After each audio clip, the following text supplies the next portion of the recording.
So Tonga has announced their squad for their test series against England in a few weeks' time. We're going to take a look at the squad and break down a couple of the options that have been selected there. So without further ado, let's take a look at the squad that they've announced. So the Tonga squad is as follows: Latu Fainu, Addin Fonua-Blake, Moeaki Fotuaika, Tyson Frizell, Siliva Havili, Will Hopoate, Konrad Hurrell, Isaiya Katoa, Eliesa Katoa, Felise Kaufusi, Keaon Koloamatangi, Tolutau, Will Penisini, Hame Sele, Mosese Suli, Tavita Tatola, Dion Teupa, Stafford Toa, Daniel Tupou, Siwa Wong, Tui Lolohea, and Hamal Olakau'atu. For me, one of the most exciting additions for this team is going to have to be Fonua-Blake. Given that Jason Taumalolo is going to be unavailable due to injury, he's like the next big guy.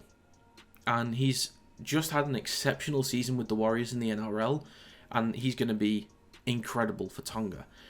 In terms of their ability to progress through the middle against England, England do have a couple big guys, so as of right now, the squad's not been announced, but they will have some big guys available. But in order to combat that, Tonga will have Fonua-Blake, so he's going to be a huge addition for this team. Plenty of post-contact meters in store as well, and that's going to allow Tonga to really get on the front foot. Because if players are going to have to hit that wall that is Fonua-Blake, drop back 10, and then a few more meters on top of it because he just keeps dragging defenders along, it's really going to wear out England when they're defending. So he is one key addition for this team. So another player that I wanted to highlight was Will Penisini. Now, I don't think he gets talked about much in the NRL sphere, but I wanted to kind of talk about him because I think he's very underrated. He's only 20 years of age, if I'm not mistaken, but he's a very underrated player. He does a great job for the Eels, but isn't talked about enough.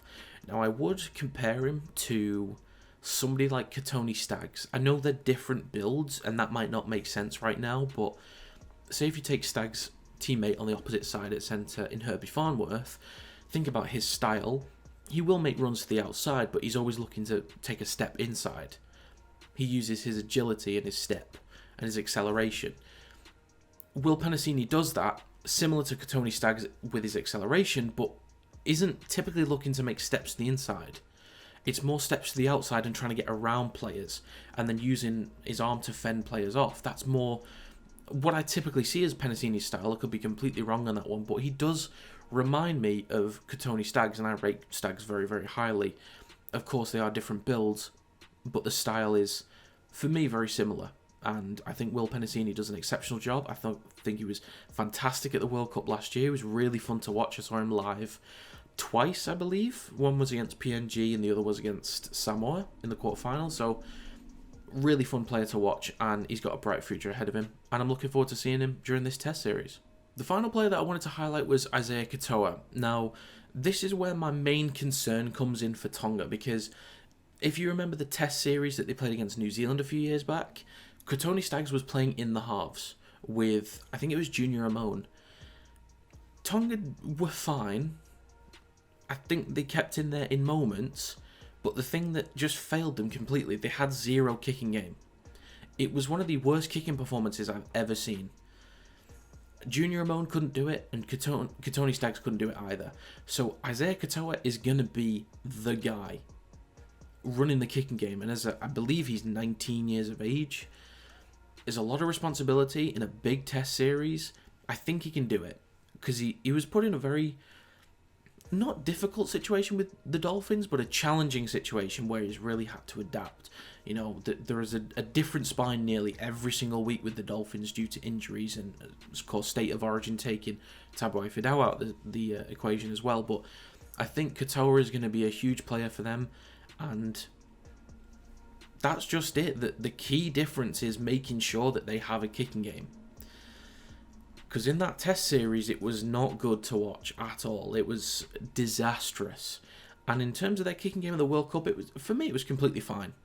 It was nothing special, like they were, really pinning teams back with it. They were competing and just a hell of a lot better. But I think we all know that Tonga has a team full of bruising players. We know this. This is what they're like. We know what Tongans are built like. But I think what I want to see a little bit more of with Tonga is just a bit more skill and organisation. Just a little bit more of that, and that's going to boost them right up near the top. They're already near the top anyway, but I mean, to challenge with New Zealand and Australia on a regular basis is keep that brutality that they've got. But if we get a little bit more skill and a little bit more organisation, possibly Katoa could bring that to this team, then I'm here for a resurgence of Tongan Rugby League.